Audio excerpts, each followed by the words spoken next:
그리스도인은 세상을 살면서 누구나 고난을 겪습니다. 어떤 분들은 고난을 벗어나기도 하고, 또 어떤 분들은 평생 그 고난을 안고 함께 살아가기도 합니다. 개인적인 고난이라면 있다가도 없어질 것이지만, 오늘 본문과 같이 환난과 핍박의 시대를 살아가는 그런 시대를 만났다면 그 사람은 참 어려운 인생을 살 수밖에 없을 것입니다. 베드로 사도는 베드로전서를 저술하면서 이 서신의 시작과 끝에 고난받는 성도들의 상황을 배치합니다. 고난으로 서신의 처음과 끝을 감싼 구조입니다. 이뿐 아니라 고난이라는 단어가 동사로 12번, 명사로 4번 사용되었는데, 이것은 성경 전체에서 가장 많은 빈도를 차지합니다. 이들이 당했던 고난은 우리가 여러 설교와 말씀을 통해서 익히 아는 바입니다. 그러면 왜 이런 고난을 당했을까요? 4가지 정도의 이유가 있습니다. 로마 황제를 신으로 섬기지 않았고, 이방 신전에서 드리는 제사를 거부했습니다. 그리고 또 로마 제국은 영원하다는 정치적인 이상을 지지하지도 않았습니다. 그리고 이방 문화의 엄청난 부도덕에 저항했습니다. 지금이라면 당연히 거부해야 될 사상들입니다.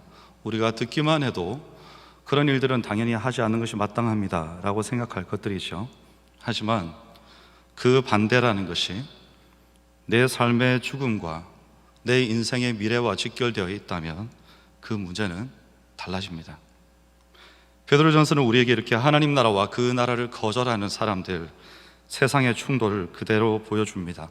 하나님의 통치에 대한 세상의 반역입니다. 하지만 예수님께서는 성육신과 십자가와 부활로 하나님의 통치를 회복하시고 또 다시 오심으로 완전한 회복을 이루실 것입니다. 오늘 본문은 6절에서 이런 고난에도 불구하고 역설적인 증언을 합니다. 그러므로 너희가 오히려 크게 기뻐하는도다. 이 말씀은 그때 너희가 크게 기뻐할 것이다 라고 미래적 의미로 해석하면 좀 더 본래의 의미에 가깝습니다. 기뻐할 수 없는 상황 가운데에서의 기뻐함입니다. 슬픔이 언제 끝날지 모를 것 같은 상황 가운데에서의 기뻐함입니다. 기독교는 이렇게 역설의 종교입니다. 내가 죽어야 살고, 또 남을 나보다 낮게 여기면 내가 높아집니다. 나눠주면 채워집니다. 여러분, 그런데 어떻게 이런 상황 가운데 그렇게 기뻐할 수 있을까요? 6절 말씀에 사용된 기뻐하다라는 단어의 의미를 생각해 보면 이유를 알 수 있습니다. 이 단어는 세속적인 헬라 문화권에서는 잘 사용되지 않는 성경에서만 나타나는 단어입니다. 특별히 심오한 어떤 영적 기쁨이나 하나님 안에서의 기뻐함을 나타냅니다. 마리아는 마리아 창가에서 내 영혼이 주를 찬양하며 내 마음이 하나님 내 구주를 기뻐하였음은 이라고 이 단어를 사용합니다. 이런 형태의 기쁨은요, 현재의 삶에서 일어나는 것에 결코 방해를 받거나 변하지도 않습니다. 이 놀라운 기쁨은 빌립보 감옥에서 간수가 바울을 만났던 순간에도 나타납니다. 아마도 간수는 감옥 안에서 날마다 기뻐하고 찬양하고 전도하고 또 기도하는 바울을 보고 많은 생각을 했을 것입니다. 그리고 지진이 나서 감옥이 파옥되었을 때 다 도망가고 없어서 자결하려 했습니다. 그런데 바울과 실라가 남은 것을 보고 그들 앞에 엎드립니다. 선생들이여, 내가 어떻게 하여야 구원을 받으리이까? 여러분, 바울은 현재 파옥되었지만 아직 감옥에 갇힌 사람입니다. 그리고 간수는 감옥 밖에서 자유를 누리는 사람입니다. 그런데 감옥 밖에서 자유를 누리는 사람이 감옥 안에 갇혀있는 사람에게 묻습니다. 내가 어떻게 하면 당신같이 될 수 있습니까? 그리고 바울이 이 유명한 말 한마디를 합니다. 주 예수를 믿으라. 그리하면 너와 내 집이 구원을 받으리라. 오늘날 이 말씀에 액자가 되어 걸려있는 곳은 많은데, 그 말씀을 바울이 어떤 상황 가운데서 했는지 이것을 생각하는 사람들은 많지 않은 것 같습니다. 간수는 감옥 밖에서 바울을 계속 보면서 생각했을 겁니다. 도대체 저 사람은 어떻게 저럴 수가 있는가? 당장 오늘 죽어도 이상하지 않을 사람인데, 이상하지 않을 상황인데 도대체 무엇이 저로 하여금 저렇게 기뻐하고 찬양하고 전도하며 사람의 마음을 움직이게 만드는가? 그리고 마침내 감옥이 파옥되었을 때 간수는 바울의 비밀을 확실히 알게 됩니다. 주 예수를 믿으라. 예수 그리스도였습니다. 간수는 예수를 믿으면 어떻게 되는지 감옥에 잡혀온 바울을 보아서 잘 알고 있었습니다. 그런데도 바울과 함께 하시는 하나님을 경험하고 온 가족이 다 예수 믿고 세례를 받습니다. 그리고 그 이후에 간수의 가족 이야기는 성경에 더 이상 나오지 않습니다. 어떻게 되었을까요? 제 생각에는 아마도 바울과 같은 길을 걸었을 것 같습니다. 이전에 누리던 영화도 다 내려놓아야 했을 것입니다. 제가 이 긴 설명을 드리는 이유는 바로 이 구절 때문입니다. 사도행전 16장 34절 말씀에 그들을 데리고 자기 집에 올라가서 음식을 차려주고 그와 온 집안이 하나님을 믿음으로 크게 기뻐하니라. 여기도 이 기쁨이 나옵니다. 사랑하는 여러분, 우리는 예수 믿는다고 해서 직장에서 해고되거나 우리의 자녀들이 더 이상 학교를 다닐 수 없게 되거나 혹은 거리에 나가서 돌을 맞는 시대에 그런 나라에 살고 있지 않습니다. 하지만 이 당시는 그랬습니다. 그리스도인들은 지하에 혹은 어느 집에 나오지도 못하고 숨어서 살아야 했고, 거리로 나설 때는 혹시 누가 내가 그리스도인인 것을 알아보고 공개할까 봐 두려워해야 했습니다. 그런데 뭐가 그렇게 기쁠까요? 하나님을 믿음으로 크게 기뻐하니라. 여러분, 오늘 이 기쁨이 혹시 우리의 마음에는 있습니까? 다니엘이 아까 찬양대의 찬양을 들으면서 이 내용을 많이 생각했습니다. 다니엘이 그 마음으로 하나님 앞에 예배할 때 내가 내일 죽더라도 오늘 하나님 앞에 드리는 나의 예배를 절대 멈추지 않겠다. 나는 죽었어도 진작에 죽었을 몸인데 내가 언제든지 죽으면 우리 주님 앞에 서게 될 것인데 내가 무엇을 두려워하겠는가? 여러분, 이 위대한 믿음의 선배들의 삶을 한번 보십시오. 그들에게 시시각각 닥쳐오는 위협이 없었기 때문에 이렇게 살 수 있었겠습니까? 아닙니다. 여러분, 우리는 이 땅에서 고난으로부터 결코 자유롭지 않습니다. 6절 말씀을 다시 보십시오. 여러분, 그리스도인의 삶은 항상 기쁨일 수 없습니다. 왜냐하면 베드로는 너희가 이제 여러 가지 시험으로 말미암아 잠깐 근심하게 되지 않을 수 없으나 라고 말하고 있기 때문입니다. 베드로는 여기서 고난의 정도가 아닌 고난의 기간에 주목합니다. 이제라는 표현은 그 근심이 이미 끝난 것이 아니라 오늘 현재까지도 이어지는 고난의 체험을 가리킵니다. 예수님께서도 마가복음 13장 7절에서 이런 일이 있어야 하되 끝은 아직 아니니라고 말씀하셨습니다. 바울도 사도행전 14장 22절에서 우리가 하나님 나라에 들어가려면 많은 환난을 겪어야 할 것이라고 말씀합니다. 이 고난은 있을 수도 있고 없을 수도 있는 것이 아니라 원어상으로 봤을 때 하나님이 필요하시다고 생각하시기 때문에 이미 시작되었고 그리고 현재도 계속되고 있는 일입니다. 우리 주님께서도 겟세마네 동산에서 자신의 고난이 하나님이 정하신 피할 수 없는 일이라고 생각하셨기 때문에 순종하셨습니다. 그리고 베드로도 나중에 베드로전서 4장 12절에서 아시아 교회들이 겪는 고난에 대해서 언급할 때 너희를 시련하려고 오는 불시험을 이상한 일 당하는 것 같이 이상히 여기지 말라고 말합니다. 우리는 살면서 여러 가지 시험을 많이 만납니다. 베드로가 말하는 여러 가지 시험은 자연재해나 또 하나님의 징벌 이런 것을 말하는 것이 아닙니다. 하나님의 백성들의 삶에 대한 세상 사람들의 반응을 가리킵니다. 얼마 전에 앞선 장례를 충현동산에서 다 마쳐갈 때 다른 장례가 났다는 연락을 받은 적이 있습니다. 교회로 급하게 돌아와서 바로 준비해서 다시 입관 예배를 드리러 갔습니다. 막히는 길을 뚫고 겨우 도착했는데 입관 예배를 드리는 가족들의 표정이 많이 좋지 않았습니다. 이건 고인으로 인한 슬픔이 아니라 그냥 한눈에 보기에도 예배를 아주 싫어하는 눈치였습니다. 안 믿는 분들이 많았기 때문에 그들이 복음을 제대로 들을 수 있는 기회가 지금뿐이라 생각하고 열심히 복음을 전했습니다. 혹시 정확하게 알아듣지 못할까 봐 예수 그리스도의 십자가의 대속과 부활, 용서와 영생의 소망, 일부러 정확한 단어들을 또박또박 정확하게 말하면서 복음을 전했습니다. 그리고 예배를 마치고 나오는데 왠지 제가 영적인 싸움에서 조금 밀렸구나 하는 마음이 들었습니다. 그래서 그 다음날 새벽 2시 반에 발인 예배를 위해서 일어나서 준비해서 출발해서 새벽 4시에 곡도 새벽에 다시 한번 발인 예배를 드리면서 복음을 다시 한번 전했습니다. 잠도 제대로 자지 못했고 너무나 피곤한 몸이었지만 상관없었습니다.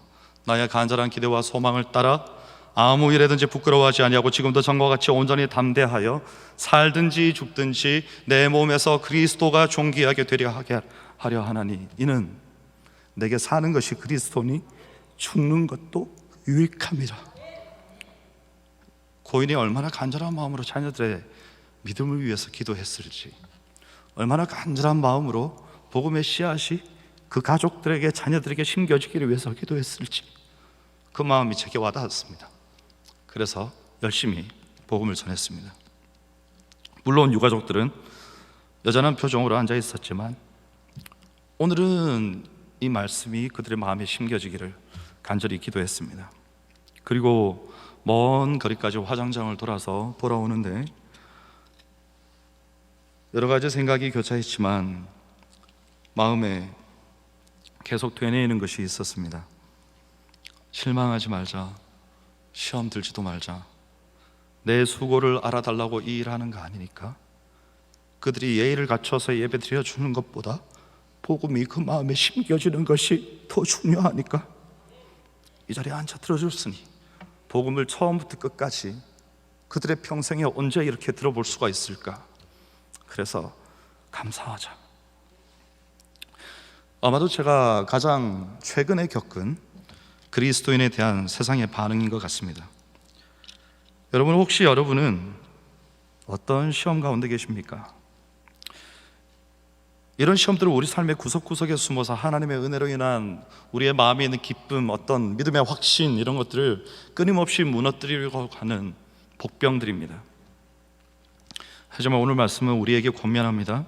그러므로 너희가 오히려 크게 기뻐하는도다. 여러분, 하나님께서는 우리가 이 땅에서 살면서 경험하는 것들을 하나님의 크신 계획 안에서 다 합력해서 선을 이루게 하십니다. 슬픔과 고난은 아무 이유 없이 일어나지 않습니다. 때로 그런 아픔의 목적이 우리의 눈에 지금 내 삶에 선명하게 보이지 않아도 우리는 하나님께서 여전히 하나님의 계획을 신실하게 잘 이루고 계심을 신뢰해야 합니다. 왜냐하면 오늘의 고난은 잠시이지만 우리가 받게 될 영광은 영원하고 또 놀라운 것이기 때문입니다.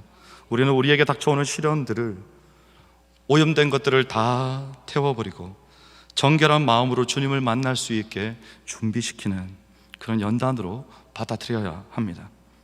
왜냐하면 시련이 우리에게 인내를 가르치고 우리를 하나님이 원하시는 백성으로 자라나게 하기 때문입니다. 그러므로 우리는 비록 슬픔을 겪는다 해도 기뻐할 수 있습니다. 모든 시험조차도 하나님 안에 있기 때문입니다. 시련과 시험은 장차 누리게 될 영광과 비교할 때 정말 잠깐 동안의 것에 불과합니다. 베드로는 이렇게 우리가 하나님의 참 백성으로 확실한 믿음을 가지는 것을 7절에서 금이 정제되는 과정에 비교합니다. 고대 히브리인들은 금속에 관한 과학과 기술을 배우는 이 야금학이라는 것에 친숙했다고 합니다. 야금학은 광석에서 금속을 추출하거나 또 광석을 재련하고 정제하는 과정, 그리고 금속을 가공하거나 합금을 만드는 과정을 다루는 학문이라고 합니다. 고대 세계에 이미 알려져 있었던 금속들은 금, 은, 구리, 철, 납, 또 주석, 수은, 아연, 이런 것들이 있는데 이 중에 수은을 제외한 금속들, 특히 초기 기독교 시대의 유대인들은 금세공에 탁월한 기술을 가지고 있었다고 합니다. 이 내용은 또한 오늘 본문과도 연관되어 있습니다. 제가 직접 본 적은 없지만 금세공업자들의 말에 따르면 쓸모있는 물건을 빚기 위해서는 잘 정제된 금을 거푸집에 부어야 합니다. 그 일을 위해서 약 1037도의 열에 원광을 녹입니다. 금이 녹으면 불순물들이 떠오르는데 금세공업자가 그것들을 걷어내거나 태웁니다. 그리고 액체 상태의 금이 마치 거울처럼 되어서 표면에 반사되는 자신의 얼굴까지 볼 수 있을 때, 그때 이제 금세공업자는 비로소 금이 거푸집에 부어질 준비가 되었다고 판단하게 됩니다. 그런데 여러분, 하나님께서 우리를 연단하시는 과정은 이런 금의 연단 과정과는 비교도 할 수 없을 만큼 섬세하고 또 강력하고 그리고 또 정확합니다. 우리의 믿음에도 처음에는 상당한 양의 찌꺼기들이 있습니다. 불순물들이 있습니다. 이런 것들이 우리가 시련의 때를 거치면서 다 떨어져 나갑니다. 그리고 우리는 우리의 삶 속에서 이런 연단을 계속하면서 더욱더 하나님을 신뢰하게 됩니다. 그래서 캄캄한 어둠과도 같은 이 세상 가운데 우리는 주 예수 그리스도의 빛을 영악하게 선명하게 볼 수 있는 참된 믿음을 가지게 되는 것입니다. 이 당시 도자기를 굽는 도공들이 흙 항아리를 구워서 단단하게 할 때도 마찬가지였습니다. 그 과정에서 흠이 있는 항아리들은 다 깨뜨려버리고 끝까지 남은 것들에는 헬라어로 참된을 뜻하는 낱말 도키모스를 표기했다고 합니다. 베드로가 여기 사용한 확실함이라는 단어가 바로 그것입니다. 그래서 베드로는 하나님께서 이런 믿음의 확실함의 도장을 찍어 주실 것이라고 우리에게 오늘 말하고 있는 것입니다. 시련은 믿음을 연단합니다. 그리고 연단을 통해서 다져진 믿음은 불로 연단한 금보다 더 귀합니다. 그래서 우리에게는 믿음을 연단하는 시련도 오늘 우리는 은혜입니다 라고 고백할 수 있는 것입니다. 성도는 이 세상에서 나그네로서 세상을 살아갈 때, 또 시련을 만날 때 잠깐 근심할 수 있습니다. 하지만 좌절하거나 포기하지 않습니다. 왜냐하면 여기에서의 고난은 우리의 믿음을 확증하는 시험대이기 때문입니다. 사실 우리의 믿음의 순전함은 이런 고통 속에서의 인내를 통과하지 않으면 쉽게 소유하기 힘듭니다. 그래서 하나님께서는 이 고난을 통과한 성도들의 믿음을 귀중하게 보시고 그런 경건한 자들의 죽음도 귀하게 보십니다. 지난 주일 그루터기 공동체 순장 교육을 하면서 하나님의 침묵하심에 대해서 함께 나누는 시간이 있었습니다. 그날 참 감사했던 것은 순장님들 중 어쩌면 가장 쉽지 않은 삶을 살아가고 계신 분이 나누어 주신 한 말씀 때문이었습니다. 제가 질문했을 때 그분이 대답했습니다. 목사님, 하나님은 침묵하시는 것 같아도 늘 우리를 위해서 일하고 계십니다. 다른 사람은 그렇게 고백할 수 있어도 그분은 그렇게 고백하지 못할 것 같은 삶을 날마다 살아가시는 분이었습니다. 그런데 그분이 그렇게 고백하신 거죠. 그래서 그날은 저의 여러 가지 가르침, 그런 말들보다 그분의 그 고백 한마디가 모두의 마음에 함께 와닿는 교훈이 되는 시간이었습니다. 여러분, 오늘 베드로는 이 7절의 비유를 통해서 두 가지를 말하고자 했습니다. 첫째는 참된 믿음은 하나님께 금보다 더 귀하다는 것입니다.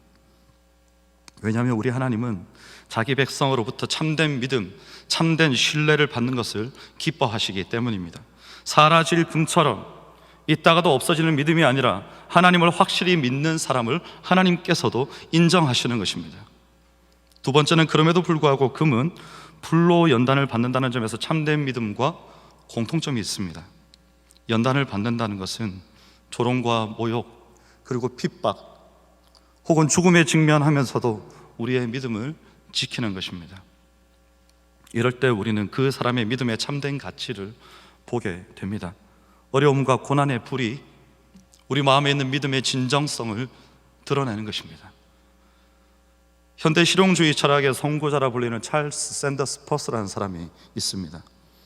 퍼스는 실용주의 철학자답게 우리가 설명하기 어려운 어떤 형이사각적인, 예를 들면 사랑 같은 개념들을 정의할 때 이렇게 한다고 합니다.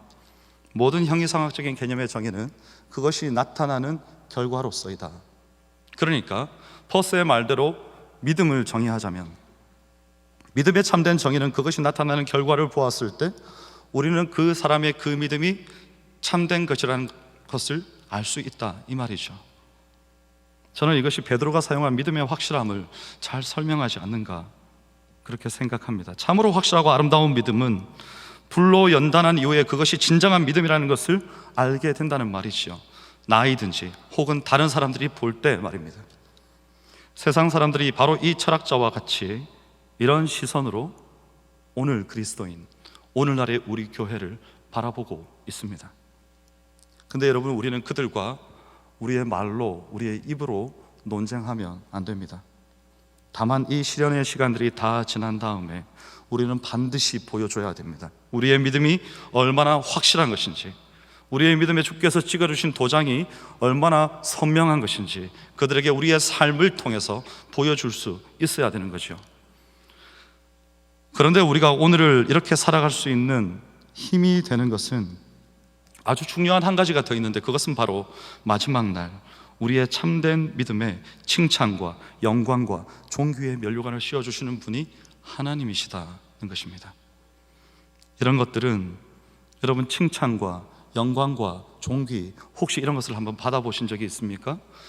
부모님이 하는 칭찬을 말하는 게 아닙니다. 하나님 앞에 올려드리는 찬양과 같은 것입니다. 영광과 존귀, 우리가 이 땅에서 만약에 이런 것들을 취하려고 한다면 하나님께서 아주 슬퍼하실 것입니다. 이런 것들은 우리의 힘으로 스스로 얻을 수 있는 것이 아니고 얻으려고 해서도 안 됩니다. 여러분, 세상에 어떤 사람이 하나님 앞에서 스스로 영광스러울 수 있으며 하나님 앞에서 스스로 나는 존귀한 자다라고 말할 수 있겠습니까? 헤롯이 그러다가 충이 먹어서 죽었습니다. 여러분, 이것은 오직 은혜로 우리가 모진 시험과 시련을 통과한 뒤에 그 믿음이 증명되었을 때 우리가 비로소 받게 되는 것인데, 누구로부터 받게 되는 것인가 하면 하나님께로부터 받게 되는 것입니다. 그런데 우리 주님께서 우리에게 이 칭찬과 영광과 존귀를 친히 주시겠다는 겁니다. 그리고 그리스도인의 삶에 있어서 하나님과 우리만이 가진 비밀이 있습니다. 하나님은 우리를 존귀하게 하심으로써 존귀를 받으십니다. 우리를 영화롭게 하심으로써 하나님께서는 또한 영광을 받으십니다. 우리를 칭찬하심으로써 우리 하나님은 찬송을 받으십니다. 쉽게 말하면 우리 믿음의 확실함이 그만큼 하나님의 이름을 영광스럽게 하고 하나님의 이름을 존귀하게 하고 하나님의 이름을 빛나게 한다는 것입니다. 여러분, 지금 신앙 때문에 혹시 어려움을 겪고 있다 해도 좌절하지도 마시고 힘을 내십시오. 하나님의 뜻을 행하는 과정에서 고난받고 있다면 오늘 말씀처럼 하늘의 상급을 소망하면서 기뻐하시기 바랍니다. 하나님은 끝까지 믿음으로 승리하는 자에게 하늘의 상급을 주신다고 약속하셨습니다. 말씀을 정리합니다. 하나님을 신뢰하고 예수님께 사랑받는 성도도 세상에서 고난을 받을 수 있습니다. 사실 굳건한 신앙을 가진 사람일수록 세상의 방식에 반대되는 삶을 살기 때문에 남들보다 어려움을 겪을 확률이 훨씬 높습니다. 하지만 성숙한 성도는 신앙 때문에 겪는 어려움을 피하지 않습니다. 베드로는 오히려 당시에 세상에서 고난받고 있는 성도들에게 기뻐하라고 말합니다. 하나님은 시련으로 믿음을 이끈 이 성도를 귀하게 생각하시기 때문입니다. 이런 시련들은 늘 우리에게 닥치는 것들이지만 하나님께서는 우리가 그 시련의 의미를 깨달을 때 그 시련들을 마침내 다 거두어 주실 것입니다. 그리고 우리 하나님께서는 우리를 지으셨고 또 우리 인생의 아픔을 다 아시는 분이시기 때문에 우리가 견딜 수 있는 시험만을 허락하신다는 것을 우리는 꼭 알고 있어야 합니다. 우리가 아무리 해도 도저히 해결할 수 없을 것 같은 힘든 인생길에 있다 하더라도 우리는 여전히 하나님의 보호하심 아래에 있습니다. 그리고 하나님께서는 이 시련을 통과한 후에 우리에게 주실 영광을 가지고 오늘도 우리를 기다리고 계시는 줄 믿습니다. 인간은 연약해서 시련이 올 때 그것 외에 다른 것들을 보지 못하고 오직 시련만을 바라봅니다. 그냥 한없이 힘들어하기만 합니다. 하지만 여러분, 우리는 그렇다 하더라도 어떻게 하면 되겠습니까? 바로 지금 우리가 하고 있는 것처럼 날마다 끊임없이 말씀을 읽고 읽은 말씀을 기억하고 그 말씀이 내 가슴 안에 새겨지기를 간절히 바라는 마음으로 기도하고, 그렇게 하루하루 내일의 시련을 오늘 미리 걱정하지 말고 오늘 닥친 일들을 주님 도와주십시오 라고 주님을 신뢰하면서 기도하면서 하루하루 이겨나가면 되는 것입니다. 왜냐하면 우리에게는 7절의 말씀과 같은 약속이 있기 때문입니다. 그리고 하나님을 거절하는 세상 속에서 그분을 드러냄으로써 세상과 하나님을 연결해야 합니다. 이 세상이 하나님께로부터 완전히 단절되지 않도록 우리가 복음의 통로가 되어야 하는 것이죠. 여러분, 우리는 세상과 하나님 사이에 서 있는 복음의 제사장입니다. 우리가 이 사명을 잘 감당함으로 우리의 믿음의 확실함을 나타내면 우리 주님 나타나실 때에 저와 여러분이 칭찬과 영광과 존귀를 얻게 될 줄 믿습니다. 기도하겠습니다. 살아계신 하나님, 감사합니다. 우리에게 주신 것, 믿음의 확실함을 통해서 우리가 받을 참된 영광과 존귀를 하나님 앞에 우리의 전 생애를 통해서 다시 영광스럽게 올려드리는 모든 충현의 성도들이 되게 하여 주시옵소서. 예수님의 이름으로 기도하옵나이다. 아멘.